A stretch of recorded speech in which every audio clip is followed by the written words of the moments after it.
अरे की काहे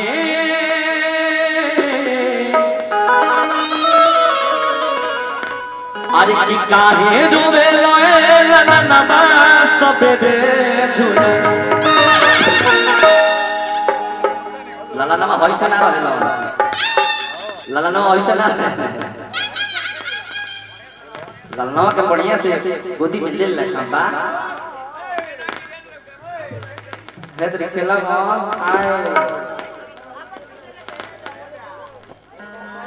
बाल सुनो माने कहे के माने बा कि अभी हमारा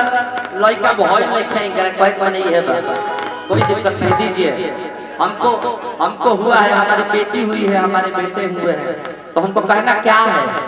ए बाबा माने हयो को मत छे दो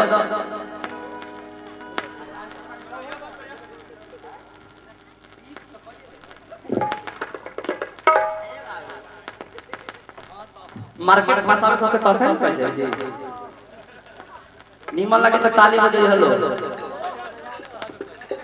का भैया कोई दिक्कत नहीं ताली नहीं के बाजो का बुझाइए सब मोबाइल भेजाइए कुर्सी पे बैठता रहो तो बबुआ जब रोए लगे तो भैया तो कह तरीका आज की काहे रोवे लला नवा सपेरे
हमारा बेरी घर के कुल जना खाइल दिल बलो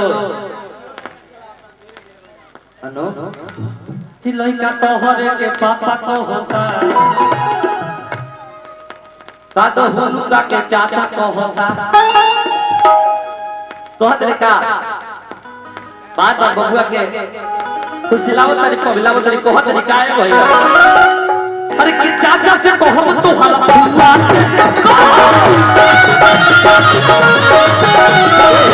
चाचा से कहो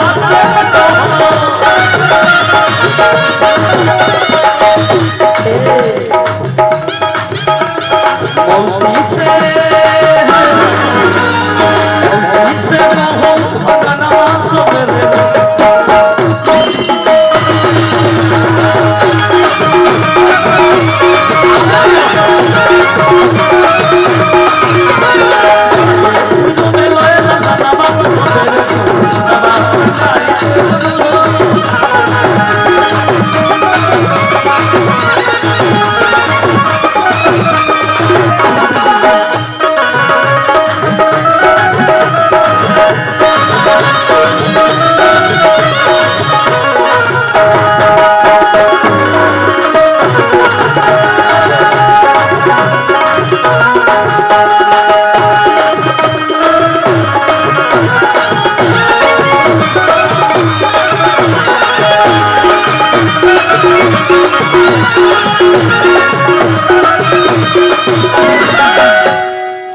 अच्छा एक बात बताइए, एक बात बताइए, भैया चाह रहे हैं कि आपके गोद में बबुआ चल जाए, तो आपको क्या लगता है? आप क्यों शर्मा रहे हैं? काहे शर्म लग रहा है आपको? कोई दिक्कत नहीं, बबुआ खेला में लग लगेला, गोदी में लग के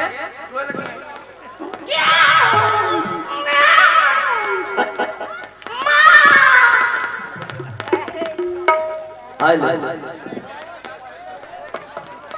हेलो, अरे की बाबा से तो हम तो हराया